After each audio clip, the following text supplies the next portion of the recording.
Amables amigos, es para mí un privilegio grande estar con ustedes en esta ocasión para saludarles y ver a través del libro sagrado la Biblia, donde nos encontramos en el programa divino en este tiempo presente. Nos dice en el Génesis, capítulo 1, versos 26 al 27. Entonces dijo Dios: hagamos al hombre a nuestra imagen conforme a nuestra semejanza, y señoree en los peces del mar, en las aves de los cielos, en las bestias, en toda la tierra, y en todo animal que se arrastra sobre la tierra. Y creó Dios al hombre a su imagen, la imagen de Dios lo creó. Varón y hembra los creó. En este pasaje encontramos que cuando Dios lleva a cabo la creación que Él dijo que realizaría y que sería su imagen y semejanza. Ahora, cuando lo hace a su imagen. Falta la semejanza. Son dos cosas, la imagen es una y la semejanza es otra. La imagen de Dios es el cuerpo angelical de Dios llamado el ángel del pacto, y el cual es Cristo en su cuerpo angelical. Por eso es que Jesucristo decía: antes que Abraham fuese, yo soy. Como era Cristo antes de Abraham. Era el ángel del pacto, ese ángel de Dios a través del cual hablaba Dios a Adán y a todos esos hombres de Dios de la historia bíblica.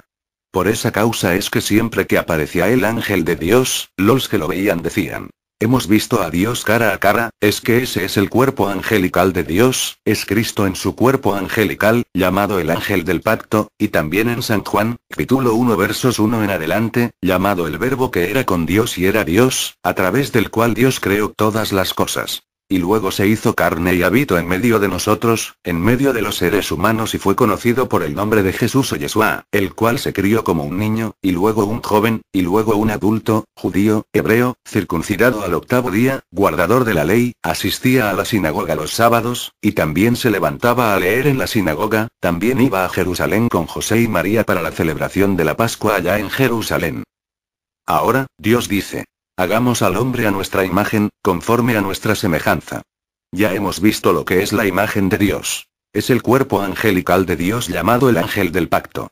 Y cuando Dios creó al hombre a su imagen, lo que creó fue un cuerpo angelical para colocar al hombre, a Adán, porque el ser humano es alma viviente, y necesita un cuerpo en el cual habitar para manifestarse en la dimensión a la cual pertenece ese cuerpo.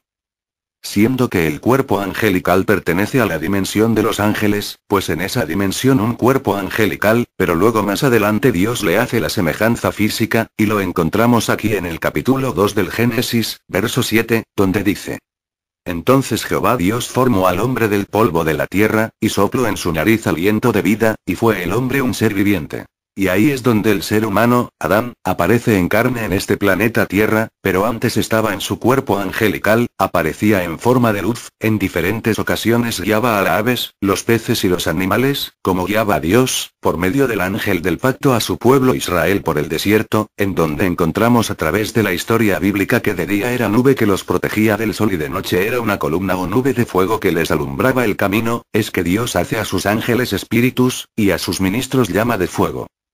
Y ahora, para el hombre estar en esta tierra físicamente tenía que tener un cuerpo físico que Dios traería del polvo de la tierra, y así fue luego. Dios ha hecho al ser humano a su imagen y semejanza. Vimos que la imagen es el cuerpo espiritual o cuerpo angelical. Cuando la persona muere físicamente, lo que muere es su cuerpo físico, porque o se pone viejo, o se enferma, o tiene un accidente y muere. Por alguna causa muere el cuerpo físico porque es temporáneo, es para vivir una temporada aquí en la tierra con un y para un propósito divino. Y el que no comprende la causa por la cual vive en este planeta Tierra, estará siempre con la angustia existencial con la cual nació, porque no sabe de dónde vino, no sabe por qué está aquí en la tierra y no sabe hacia dónde va cuando muere. Y lo más que más le preocupa al ser humano no es tanto de dónde vino, ni qué está haciendo aquí en la tierra, esa es la preocupación de todos. ¿Qué será de mí cuando yo muera físicamente? Hay dos lugares para ir. Y mientras el ser humano está aquí en la tierra, por cuanto Dios le dio libre albedrío, entonces va a hacer la decisión más grande de su vida. Y de acuerdo a esa decisión entonces va a ir a uno de esos dos lugares. Uno es el paraíso, donde todo el mundo quiere ir, y el otro es la quinta dimensión, es llamado también el infierno. Tan simple como eso. Jesucristo lo mostró en la parábola del hombre rico y mendigo Lázaro. O sea, que las riquezas terrenales no determinan hacia dónde va a ir la persona después que muera. Es su elección en cuanto a Dios y su relación con Dios en el programa divino. Y ahora, el ser humano nace con esa angustia existencial y solamente es quitada en cierto tiempo, o sea, cuando ha hecho la decisión más importante de su vida, la decisión de ir al paraíso, para lo cual hay una preparación. Ahora, Dios por cuanto dijo, hagamos al hombre a nuestra imagen, conforme a nuestra semejanza. Lo más que se parece a Dios, ¿quién es? El ser humano. Y lo más que se parece al ser humano. ¿Quién es? Dios. Ahora, ¿cómo podemos concebir a Dios como el ser humano y el ser humano como Dios? Es sencillo, Dios es Padre, Hijo y Espíritu Santo. Y Dios tiene un cuerpo angelical llamado el ángel del pacto a través del cual creó los cielos y la tierra, a través del le dio también la ley al pueblo hebreo, luego de libertarlos de la esclavitud en Egipto. Ese ángel del pacto es el Espíritu Santo, pues un espíritu es un cuerpo espiritual, un cuerpo pero de otra dimensión, parecido a nuestro cuerpo pero de otra dimensión. Y cuando Dios hizo al ser humano a su imagen, le dio ese cuerpo espiritual, hizo al hombre, hombre espíritu, o sea, un hombre, con un ser con y dentro de un cuerpo angelical, pero luego le dio el cuerpo físico para que pudiera estar aquí en la tierra haciendo los quehaceres que Dios le daría para llevar a cabo, cuidando el huerto del Edén y viviendo una vida allí feliz. Luego, no había ayuda idónea para el hombre y del hombre mismo sacó de su costado una parte de Adán, una costilla, y le hizo una compañera. Así lo hizo Dios, y así vino a ser el ser humano alma viviente en este planeta Tierra con un cuerpo físico. Y ahora, la semejanza de Dios apareció en la tierra cuando nació Jesús en Belén de Judea, ese es el cuerpo físico en donde habitó la plenitud de Dios, y por consiguiente el cuerpo de carne a través del cual Dios habitó en toda su plenitud para llevar a cabo también el programa de redención, y establecer el nuevo pacto para su pueblo. Por eso en la última cena de Jesús, él tomando el pan partió y dio a sus discípulos, luego de haber dado gracias, y dijo, comed, este es mi cuerpo y luego tomando la copa de vino y dando gracias al Padre, dijo a sus discípulos, tomad de ella todos, porque esta es mi sangre del nuevo pacto que por muchos es derramada para remisión de los pecados y allí estaba estableciendo Cristo la Santa Cena, la cual representaría el cuerpo, representado en el pan y el vino representando su sangre. Él dijo que siempre tomáramos la Santa Cena, él dijo, haced esto en memoria de mí. Se lleva a cabo la Santa Cena en memoria de Cristo y su muerte en la cruz del Calvario, donde dio su carne y su sangre por nosotros en ese sacrificio de expiación por nuestros pecados. Y ahora, Jesucristo es el segundo Adán a través del primer Adán, por cuanto pecó, toda la raza humana perdió la vida eterna que podía tener si Adán y Eva no pecaban en el huerto del Edén, perdió el derecho a vivir eternamente físicamente. Pero ahora viene el segundo Adán para restaurar el ser humano a la vida eterna. Por lo cual comienza en la cruz del Calvario, y comienza una nueva creación en donde la persona nace del agua y del espíritu como dijo Cristo a Nicodemo. Porque el que no nazca del agua y del espíritu no puede entrar al reino de Dios, dice Cristo a Nicodemo en San Juan, capítulo 3, verso 1 al 6. Y ahora, comienza una nueva creación con el mismo Cristo, que es el principio de la creación de Dios, y que da origen a la creación divina.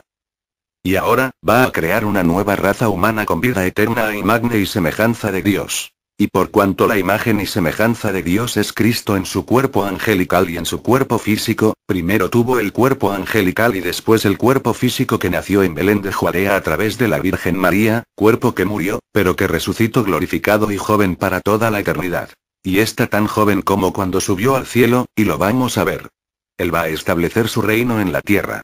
Reino el cual todos queremos pertenecer en el cual y el cual estará fundado sobre la verdad y la justicia, y traerá la paz y como meta la felicidad para la raza humana. Su trono estará en Jerusalén, pero su reino será no solamente sobre el pueblo hebreo, sino sobre todas las naciones que entrarán a ese reino del Mesías. Ahora, él está creando una nueva raza con vida eterna, los cuales obtienen la imagen divina primero. Están siendo creados a imagen y semejanza de Dios. Por cuanto la imagen y semejanza de Dios es Cristo, estarán siendo creados iguales a Cristo con el nuevo nacimiento donde reciben el Espíritu de Cristo, obtienen la imagen divina, un cuerpo angelical llamado el ángel de la persona, y luego recibirán un cuerpo físico glorificado.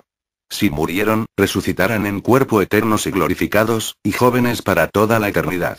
Pero si están vivos, en ese tiempo que ocurre la resurrección serán transformados y entonces tendrán esa semejanza física, eterna, inmortal, glorificada, como el cuerpo glorificado de Cristo nuestro Salvador. Y entonces todos estaremos a imagen y semejanza de Dios, o sea, todos estaremos como Jesucristo nuestro Salvador, en quien está Dios y estará eternamente. Y ahora, hemos visto que a través de los siglos se ha estado predicando el Evangelio de Cristo conforme a como Él dijo. Id por todo el mundo y predicad el Evangelio a toda criatura. El que creyere y fuere bautizado, será salvo. Mas el que no creyere, será condenado. S.N. Marcos. Capítulo 16, versos 15 al 16. Y así se ha estado haciendo y millones de seres humanos han estado escuchando.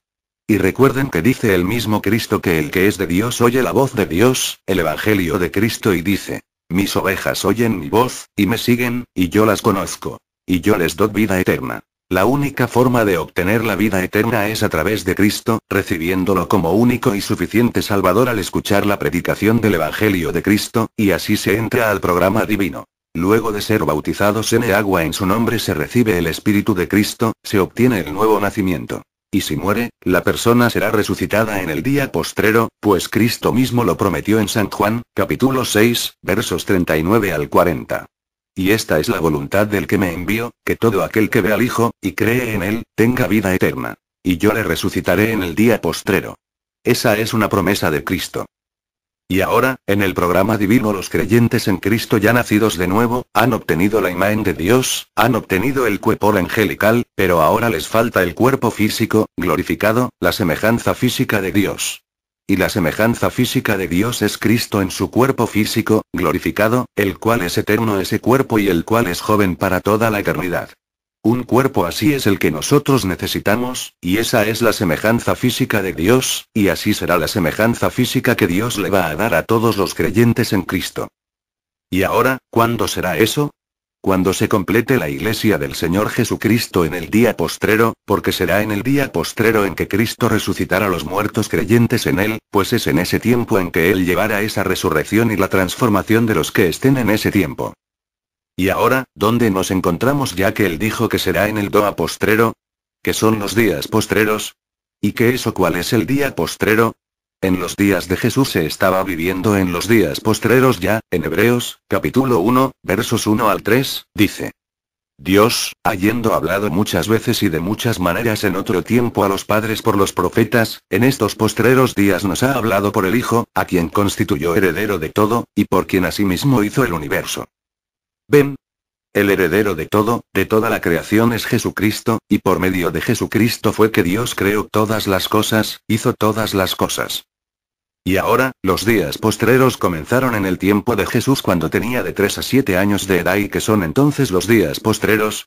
Ya que San Pablo habla de que en aquel tiempo en que Jesús estaba en la tierra ya eran los días postreros, y Pedro el día de Pentecostés en el libro de los Hechos, capítulo 2, verso 14 en adelante, dice también que Dios prometió por medio del profeta Joel derramar de su Espíritu Santo sobre toda carne en los días postreros, y ya que estaba derramando de su Espíritu el día de Pentecostés sobre toda carne, a toda persona que lo recibía como Salvador. Segunda de Pedro, capítulo 3, verso 8, dice que un día delante de Dios es como 1000 años, y 1000 años como un día. Y en el Salmo 90, verso 4, también nos habla de los mismos. O sea, que cuando Dios dice, los días postreros, son los días postreros delante de Dios, que para los seres humanos son los milenios postreros. Y así los días postreros de la semana son: jueves, el 5.º día, viernes, el 6.º día. Y sábado, el 7.º día y último día de la semana. Los días postreros delante de Dios para los seres humanos son el 5.º milenio, el 6.º milenio, y 7.º milenio, tan simple como eso. Cuando se habla del día del Señor no es un día de 24 horas, es el 7.º milenio de Adán hacia acá o 3.er milenio de Cristo hacia acá. De ese día es que nos habla Cristo cuando nos dice: yo le resucitaré en el día postrero. Y ahora, han transcurrido de Cristo hacia acá 2000 años, delante de Dios, 2 días, y ya hemos entrado conforme al calendario gregoriano al 3.er milenio de Cristo hacia acá o 7.º milenio de Adán hacia acá. Y en palabras más claras hemos entrado el día postrero delante de Dios, que es el milenio postrero para los seres humanos, en el cual Cristo resucitará a los creyentes en él, para lo cual tiene que primero completar a su iglesia, resucitar a los muertos creyentes en él, transformar los vivos, y luego de estar una temporada aquí, de 30 a 40 días ya transformados, los vivos creyentes en él y los muertos ya resucitados. Recuerden que Cristo cuando resucitó luego estuvo unos 40 días apareciendo a sus discípulos y luego se fue definitivamente al cielo para sentarse a la diestra de Dios. Y allí ha estado como sumo sacerdote haciendo intercesión con su propia sangre por toda persona que lo recibe como único y suficiente Salvador.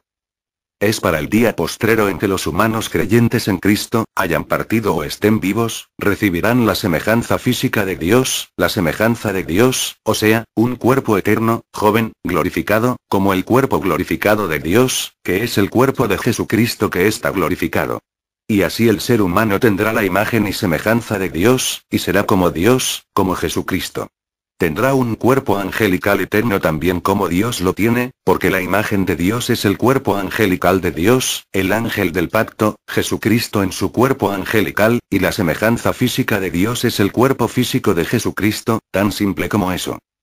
Ahora, hemos visto el personaje tan grande, tan importante que es el Señor Jesucristo. El apóstol Pedro dijo: Dios lo ha hecho Señor y Cristo. Y ahora es la persona más importante que ha pisado este planeta Tierra.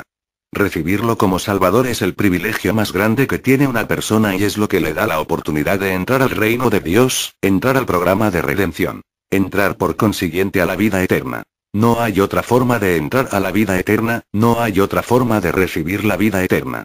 El mismo Cristo dijo: mis ovejas oyen mi voz y me siguen, y yo las conozco. Y yo les doy vida eterna. Para eso Él vino y murió en la cruz del Calvario y para eso es que se predica el Evangelio.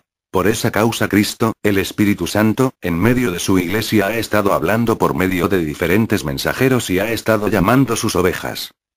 Recuerden que Él dijo: también tengo otras ovejas que no son de este redil, las cuales también debo traer, y oirán mi voz, y habrá un rebaño y un pastor. Las ovejas son los que escuchan el Evangelio y reciben a Cristo como Salvador, el rebaño es la iglesia del Señor Jesucristo. ¿Y el buen pastor quién es? Nuestro Señor Jesucristo. Tan simple como eso es el programa divino para que hasta los niños lo puedan entender, y lo puedan entender también aquellas personas que nunca han ido a la escuela, escuchando: nazca la de Cristo en su alma porque la de viene por el oír la palabra, el Evangelio, y con el corazón se cree para justicia, pero con la boca se confiesa para salvación. ¿Y ahora dónde nos encontramos en este tiempo? Nos encontramos en el tiempo en que las últimas ovejas del buen pastor, Cristo, van a entrar a su redil, a su iglesia, por medio de escuchar el Evangelio de Cristo siendo predicado, recibirlo como Salvador, ser bautizados en agua en su nombre y obtener el nuevo nacimiento, y así es como se entra al reino de Dios. Y cuando se complete ese número de hijos e hijas de Dios en el reino de Dios, Cristo terminará su obra de intercesión en el cielo, se convertirá en el león de la tribu de Judá, saldrá, hará su obra de reclamo y resucitará a los muertos creyentes en él en cuerpos glorificados y a los que estemos vivos nos transformará, y después iremos con Cristo a la cena de las bodas del Cordero, esa gran recepción de las bodas del Cordero, o sea, que el futuro para los creyentes en Cristo es glorioso. No hay futuro más glorioso que el de los creyentes en Cristo. Yo le recibí como mi Salvador y por eso la angustia existencial desapareció. Esa es la forma para quitar la angustia existencial, porque entonces ya la persona sabe que vino de Dios, del cielo, de la eternidad para un propósito divino que se estaría llevando aquí en la tierra, y sabe hacia dónde va, cuál será su futuro eterno, sabe que será en el reino de Dios con vida eterna y un cuerpo eterno glorificado igual al cuerpo glorificado de Jesucristo nuestro Salvador y con tan buenas promesas y buen futuro no hay angustia existencial en el interior de la persona, sabe que su futuro está seguro, sabe que si muere físicamente va al paraíso y luego regresará en la resurrección, porque el mismo Cristo dijo: y yo resucitaré en el día postrero. Y ahora, todos los creyentes en Cristo tienen un futuro glorioso, un futuro de prosperidad, futuro de paz, futuro de felicidad. Todo eso está en el reino del Mesías que va a ser establecido en la tierra, en el cual yo voy a estar. ¿Y quién más? Pues cada uno de ustedes también. No es solamente para mí, es para todos ustedes también. Si hay alguna persona que todavía no lo ha recibido como Salvador, puede levantar su mano, y como aquí no hay espacio, puede quedar en el lugar donde se encuentra, y haré una oración por usted, para que Cristo lo reciba en su reino. Toda persona que no lo ha recibido como Salvador y lo desea recibir de todo corazón porque nació la fe de Cristo en su alma, puede levantar su mano como en señal de lo que recibe como Salvador, de que quiere que Cristo lo reciba y lo coloque en su reino. Recuerden que el Hijo del Hombre vino a buscar y a salvar lo que se había perdido. San Lucas, capítulo 19, verso 11 al 14, y San Mateo capítulo 18 versos 11 al 14. Porque no es la voluntad del que está en el cielo, que se pierda uno de estos pequeñitos. No es la voluntad de Dios que nos perdamos, sino que seamos salvos para Cristo nuestro Salvador. Por eso repite esta oración, inclina tu cabeza y cierra tus ojos y dile: Señor Jesucristo, escuché esta prédica de tu Evangelio y nació tu fe en mi corazón, creo en ti con toda mi alma. Te doy testimonio público de mi fe en ti, creo en tu primera venida, creo en tu nombre como el único nombre bajo el cielo en el que podemos ser salvos, creo en tu muerte en la cruz del Calvario como el sacrificio de expiación por nuestros pecados y necesito un Salvador. Señor, sálvame, te lo ruego, te pido perdones mis pecados y con tu sangre me limpies de todo pecado y me bautices con Espíritu Santo y fuego, luego que yo sea bautizado en agua en tu nombre y produzcas en mí el nuevo nacimiento. Quiero nacer en tu reino, quiero vivir eternamente, sálvame, Señor, te lo ruego en tu nombre eterno y glorioso, Señor Jesucristo. Amén.